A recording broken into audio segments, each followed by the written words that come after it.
Now, we have this, well, it's actually in the options right now, but basically there's a little camera that I can turn on and make a movie of any part of the gameplay. When I click to save the movie, I have an option to post it directly to YouTube. So you can actually post any movie you make in the game directly to YouTube. So we're going to do a lot of things that are basically encouraging the players to tell stories. And maybe I should mention this just for a second. I think that there's a fundamental difference. I think play and storytelling are two fundamentally different things. I think they're both educational technologies that we developed evolutionarily, to help teach, learn, abstract, build schema. Play is based really on agency, on you going and interacting with the system, observing cause and effect. Storytelling is really more based upon empathy, where you're looking at characters on the screen, you're kind of feeling, their motivations, their emotions, etc. Now, I find that there's a lot of confusion between storytelling and games. A lot of people doing games are talking about what's the story, why am I here, what's the backstory, and we try to use things like Hollywood and movies as the model for game design way too much. Where games really should be more based upon what the players know. It should be player-focused, player-centric. The most interesting stories I've ever heard come from games aren't the ones that the game designer was trying to tell. They're the ones that the players are telling back to us. Oh, I started the game and I made this character and I did this and then this happened. And the players will tell you these amazing stories. And the more diverse their stories are, basically it implies a larger possibility space within the game. If you look at a game that's more like an RPG like Zelda or something, everybody's going to get the sword at the same time and defeat the same wizard and go through the same basic path because that's what the game designer, programmed the game as. And so, to me, the most interesting stories coming from games are player stories. And so I'm really interested in making narratively rich environments where the largest possible diversity of stories can occur, and then finding ways for those players to be able to easily share those stories with each other. Because, again, that's very motivational for players to do something really weird in the game that nobody else has done, and then somehow record that and share it with other people. Yeah, I wonder how you deal with the laws of physics in these games, or do you worry about that? I mean, you go between the stars in a matter of a few seconds.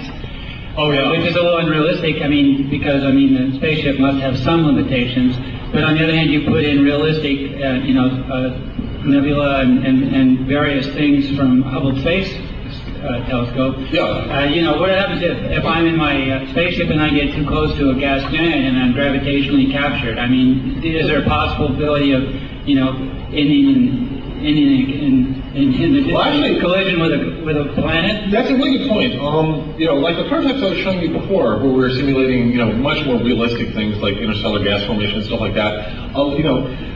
Again, we did like maybe 200 prototypes for this game.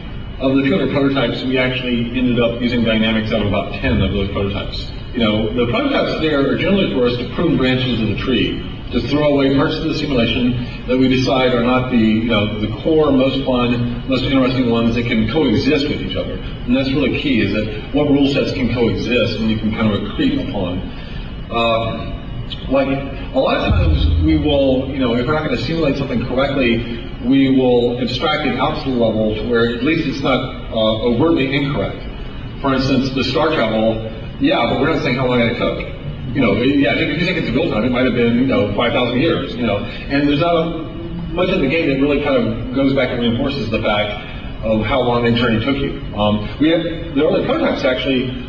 The very first prototype I had of the galactic expansion, it was called Slow Space, and it was actually based upon the assumption that there was no faster than light travel, and nothing could probably ever go faster than maybe 10% the speed of light. And we were actually trying to colonize the galaxy with those assumptions. And it was a very interesting strategy game, but it wasn't the kind of lighthearted, move around, explore, have fun, going on this grand tour of the universe. And so at that point you kind of have to say, okay, would I rather have them very easily, with low friction, explore the galaxy and encounter all these cool things, or have them sit there and, for hours and hours, put all their resources together to send one little ship across this giant gulf to another star, which is what in reality would be. So this is definitely, one of the situations where we bend reality. Sometimes we absolutely break reality to meet player expectations. In SimCity, one of the things we did was that if, fire is one of the common aspects of SimCity where occasionally a fire would break out and things would burn.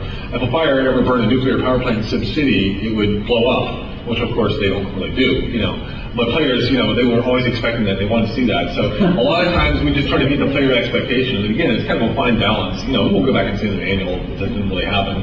And most people know it doesn't really happen. But still, you have to get that right balance. Because again, if you don't capture the motivational player, don't get them interested. I'd rather break science a little bit here and there and have somebody play 100 hours rather than get all the science perfect and have them play for 1 hour. Because I think at the end of the day, you have to multiply those two numbers together. How much time did somebody spend, and how valuable is the content? And that's the sum of your kind of educational contribution. And I think far too many people aren't trying to maximize the volume side of that equation. Yeah? Were you able to use shaders for generating the planets? I.e., are you creating these all on the CPU, or did you actually get them on the graphics? The planets or the planets? The planets. The planets. The procedural generation that you're doing on any of them, planets, creatures, and it's all on the planet side.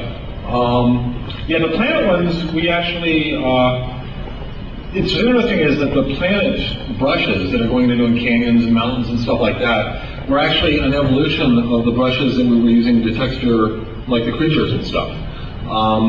And we also found that we were able to do so much more on the video card nowadays. It's actually pretty interesting how powerful these video cards have become, that a lot of these effects, for any pixel on screen, it's going through about 10 filters of what colors the atmosphere, how much occlusion, what's the normal, and all that stuff. So getting these dedicated graphics cards that has gone a long way for us to be able, I can't begin to tell you kind of how complex it is to build a scene like this, as simple as this might look. Because this has to be playable at every scale. I have to be able to be all the way down to ground level, crawling around as a creature, but also pulling all the way out to space and have the thing render, many frames a second. And then be able to deform the model in real time, at any point. And that's a set of requirements that it's hard to get to coexist.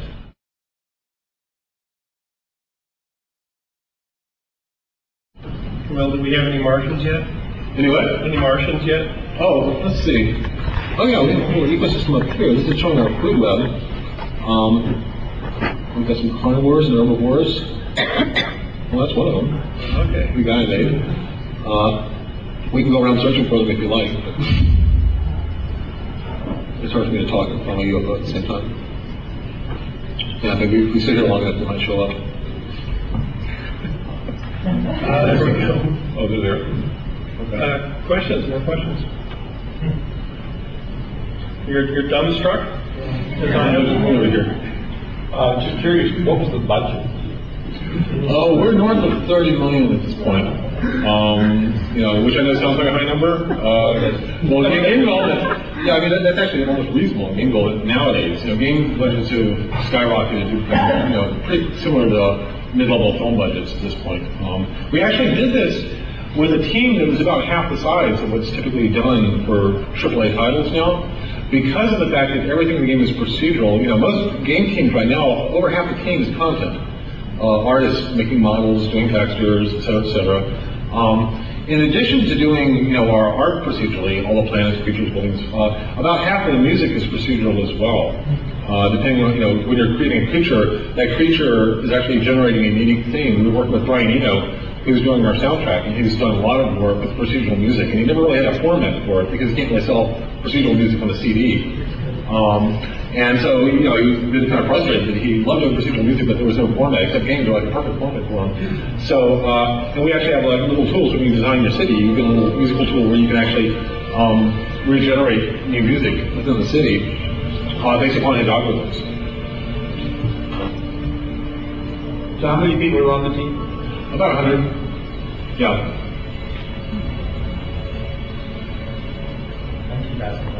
Your comment about Brian Eno makes me think about the interplay between creativity, artistic creativity, and scientific creativity, and the way that you are evoking creativity in the game that you're creating. Yeah. And just how, I guess maybe if you could just talk a bit more about the thought process that went into inspiring people to be creative. I mean, that's such a big part of what you're creating here. Yeah, I think the underlying thread to what you're saying is that it's actually amazing how very simple things, when they come together, can make surprising elaborate results depending on how you mix them. And this is kind of generally referred to as emergence. You know, in computer terms, it's emergence. Very simple rules can emerge into very complex behavior. Same is actually true in some sense of art, music, and the tools that we're giving the players here. We want to give them the simplest set of tools that when combined, give them the widest set of possibility space that they're dealing with. You know, so there's this kind of ratio. How simple can the tool be?